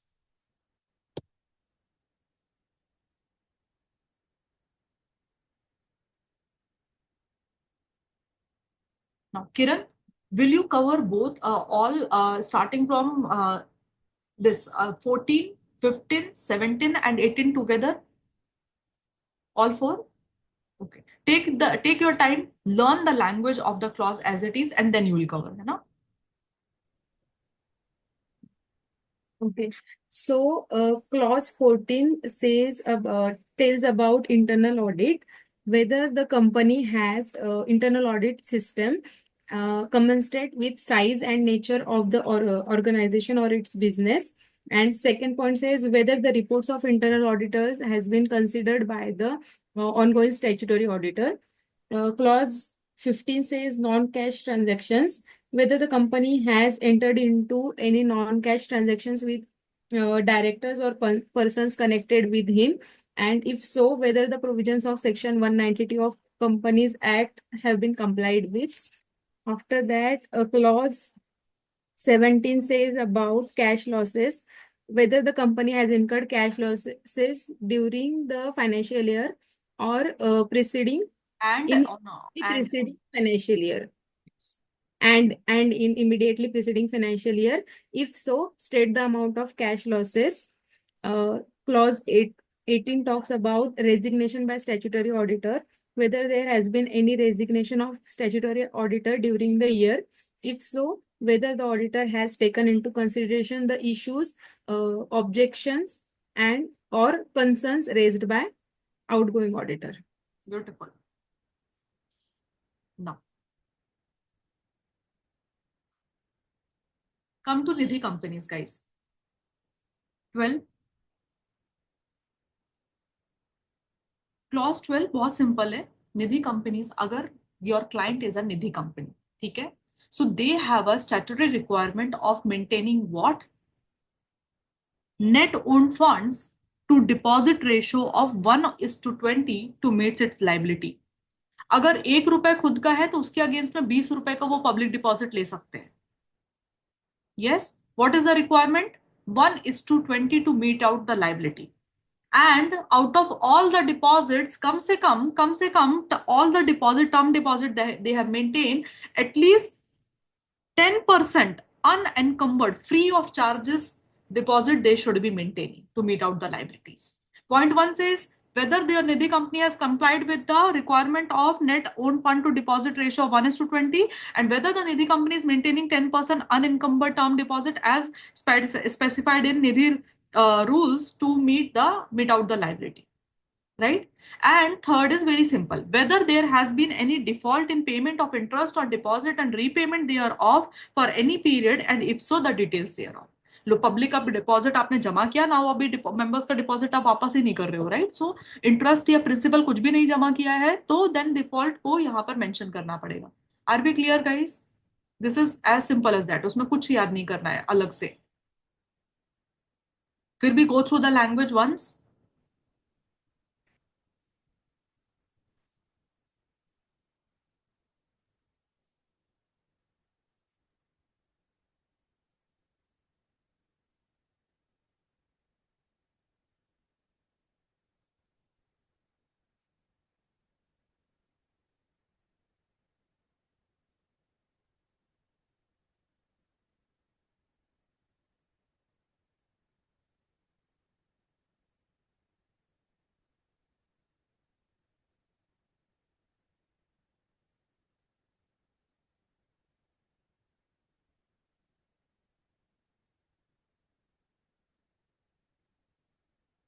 Done, guys? Ashrita, done? Okay. Clause 13, even more simple. Whether all the transactions done with the related party are in compliance with Section 177 and 188 of the Companies Act. And details of all the transaction have been disclosed in the financial statement as per applicable accounting standard. Can you tell me what is the corresponding accounting standard to AS 18 in India? is 34 है क्या? 24. 24 क्या? मुझे याद ही नहीं होता यार. Third batch चल रहा है ये मेरा सीए फाइनल का. ठीक है, अब I will remember. AS18, India's 24. So दो चीजें बतानी है आपको, whether the compliance of 177 and 188 of section of companies that they have done, and along with that whether the all related party relationship and transaction has been disclosed as per India's 24. The requirement is same ना, India AS18 भी यही बोलता था कि सारे relationship and transaction जो भी outstanding balance है, जो भी transaction किया, purchase sales, सब बताना पड़ता है, क्या क्या relationship है, JV subsidiary है, whatever may be the relationship, जैसे भी कॉमन ओनरशिप है वो सब एक्सप्लेन करो। इंडिया 24 भी यही बोलता है, ऑन द सिमिलर लाइंस ही बनाया हुआ है इन्होंने, ठीक है। So this is clear. 12, 13, 14, 15, 16, 17, 18, 19, 20, 21 straightforward खत्म हुआ है अपनी ये clauses. Can I take 11? 11 is important. 11 is important because you also study 240 standard. You have already studied 240. So sometimes they give a mixed question. ऐसे 240 CARO 14312, you will have to mention everything अगर ऐसा mix question आया तो। और कारो के point of view से तो सिर्फ आप इतना याद रख लो, whether any fraud by the company और fraud on the company, what did I say, whether any fraud by the company और on the company has been noticed and reported during the year. If yes, the nature and amount involved to be indicated. Point one is very simple. Whether any fraud by the company on the company has been noticed and reported during the year. If yes, the nature and amount involved to be indicated. Point two is even more simple. Section 143 subsection 12 says what? It says if the amount of fraud is equal to or more than 1 CR, then as an auditor, you need to report to the central government. So all you need to do is come here to CARO and explain whether any report under section 1, subsection 12 of section 143 of Companies Act has been filed by the auditor in form ADT4 as prescribed in Rule 13 of the Companies Act with the CG. अगर 1 करोड़ से कम का loss होगा तो किसको report करते हैं? Audit committee. Audit committee. Board of directors. Now, if you have reported anything to audit committee, will you come and report under point 2? No. Right? But will you report that in point 1? Yes. तो point 1 में तो सारे ही fraud आ जाएंगे ना, point 2 specifically उस चीज की बात कर रहा है। सिर्फ पॉइंट 2 देख करके लोगों को, यूजर्स को लगेगा ओ माय गॉड 1 करोड़ का fraud. Are you understanding? So वो एम्फेसाइज करने के लिए पॉइंट 2 दिया हुआ है कि सीजी तक रिपोर्ट चली गया, ओ माय गॉड। पॉइंट 1 में तो सारे ही फ्रॉड आने वाले हैं।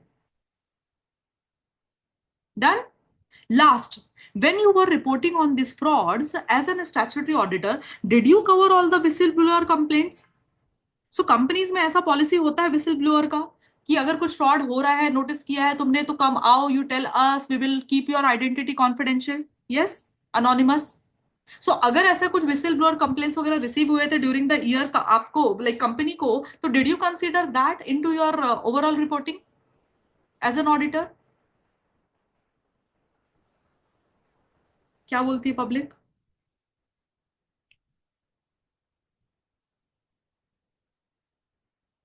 गाइस हैवी हो रहा है क्या? Going good. Can I take 10th also? Yes. So then 10, 11 and 12 you can explain together.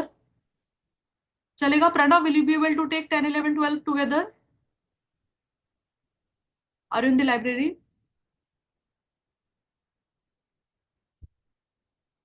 Okay, can someone volunteer who has not spoken yet? Can you volunteer and take this 10, 11, 12? Manan, will you? एक बोला बोला। एक doubt था कि whistle blower policy, whistle blower complaints होती है, उसको सिर्फ कंसिडर करेंगे, उसको रिपोर्ट नहीं करेंगे ना? नहीं, वेदर ऑडिटर हैज कंसीडर, हाँ मतलब रिपोर्ट इन द सेंस, पर ऐसा नहीं कि यहां पर रिपोर्ट नहीं, मतलब यहां पर आपने उसको कंसिडर किया नहीं किया, सिर्फ आपको वो बताना है। हाँ correct, your point, your doubt was clear, correct. Then okay, Manan, will you take 10, 11, 12 together? मैं एक बार या ओके परफेक्ट। देखो अभी क्या होता है, your client will raise money during the year. Yes, during the year if they have raised money through what, through IPO or FPO, including any debt instrument. So the point here is, did they apply the money for the purpose for which they were raised? Where you will identify the purpose for which the money was raised? Prospectus. Prospectus. And if they have not, so you have to give the details along with the number of days delay,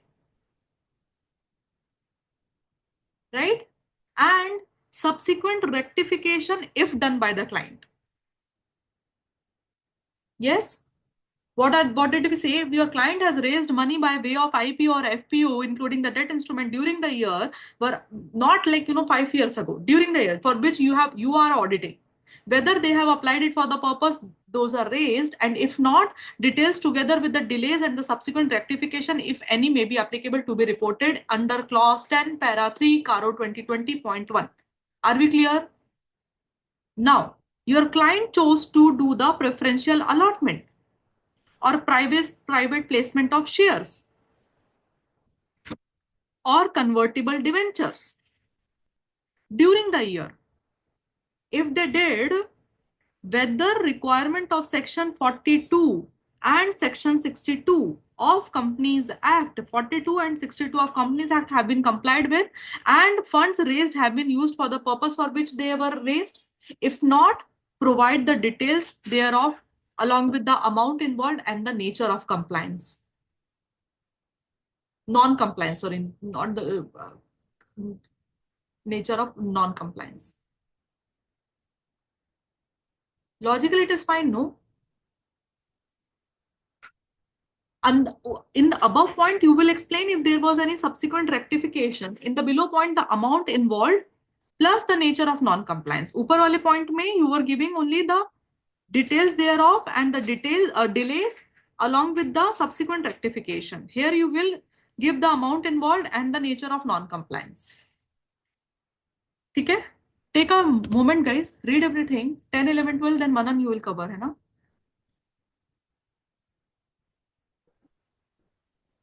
Go ahead. Yeah, so clause 10 says application of money and preferential allotment.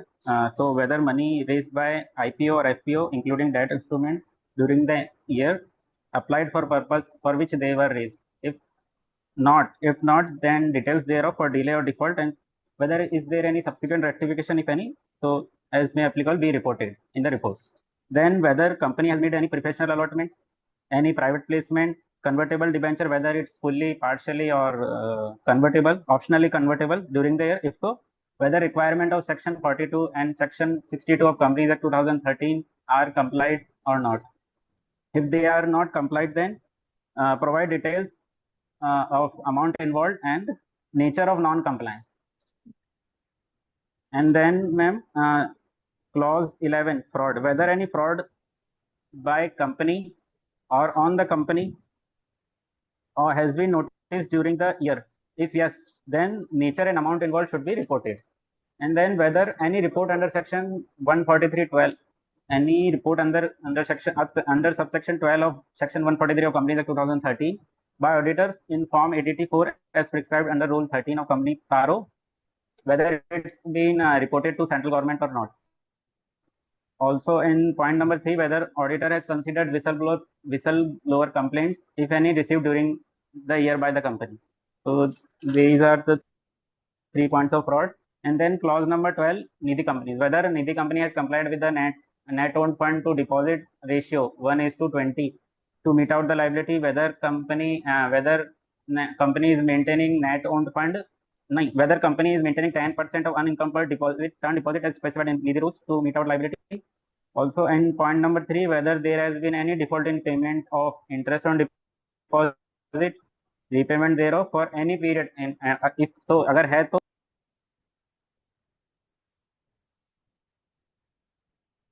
Right? You covered the last point as well, no? Okay, perfect. कितना clause बाकी है अभी?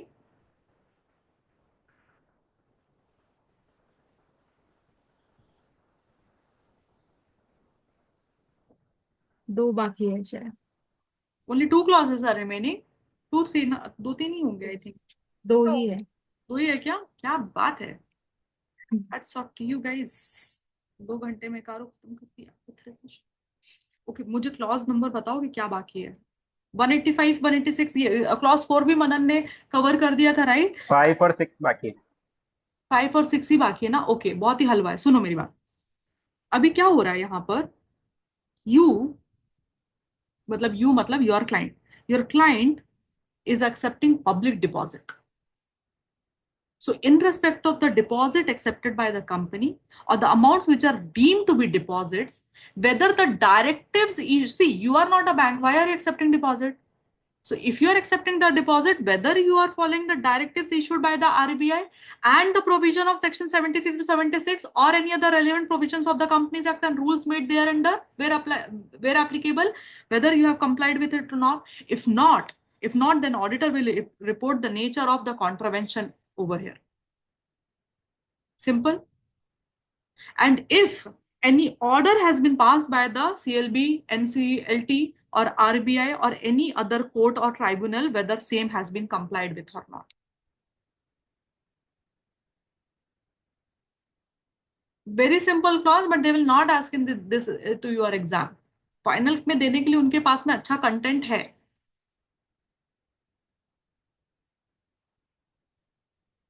Clause 6 कुछ नहीं बोलता है। Clause 6 ये बोलता है, पहले तो आप फाइंड आउट करो कि क्या out of all the companies, see, cost records is not applicable to all the companies. There are only specified sectors, companies with to whom central government has specified the applicability of maintenance of cost record. So first, though, you have to identify whether the maintenance of cost record has been specified under subsection 1 of section 148 of the Companies Act to your company, and whether such accounts and records have been made and maintained.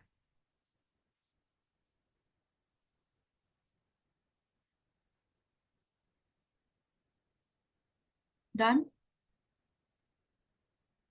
मेरा आपसे सिर्फ एक ही सवाल है।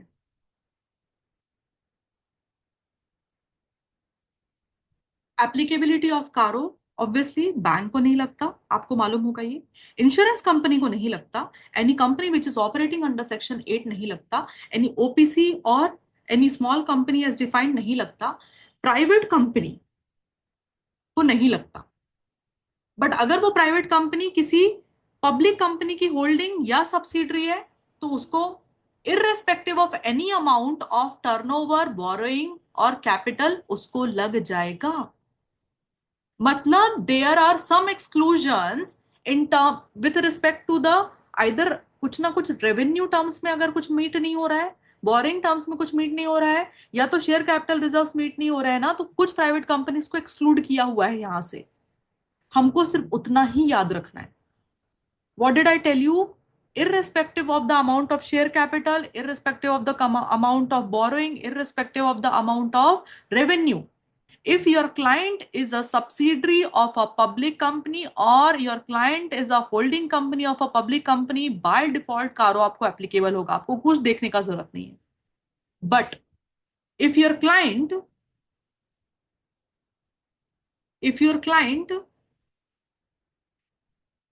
having a paid up capital and reserves not more than 1 CR as on the balance sheet date, or which does not have a total borrowing exceeding 1 CR from any bank or financial institution at any point of time during the year, or it does not have a total revenue as disclosed in Schedule 3 of the Companies Act exceeding 10 CR, तो उसके ऊपर कारो नहीं applicable. The point is, आप मुझे एक चीज को क्लियर करोगे क्या, based on what ever knowledge you have, क्या ये लिमिट एक साथ देखनी होती है या कैसा रहता है? Single. Together together together together. Hmm. मतलब इसमें से एक भी लिमिट बाहर आई तो then CARO will be applicable. CARO applicable. तो you will really have to prove कि तुम सच में उतना छोटा कंपनी है कि तुमको कारो एप्लीकेबल नहीं करे। एक भी इसमें बाहर आए, कारो तुरंत एप्लीकेबल हो जाएगा। बी वेरी केयरफुल, ठीक है? How is the confidence in Caro now? बहुत अच्छा. Better, at least better than before? Yes, ma'am. Yes. Good. Chalo, take a moment for yourself.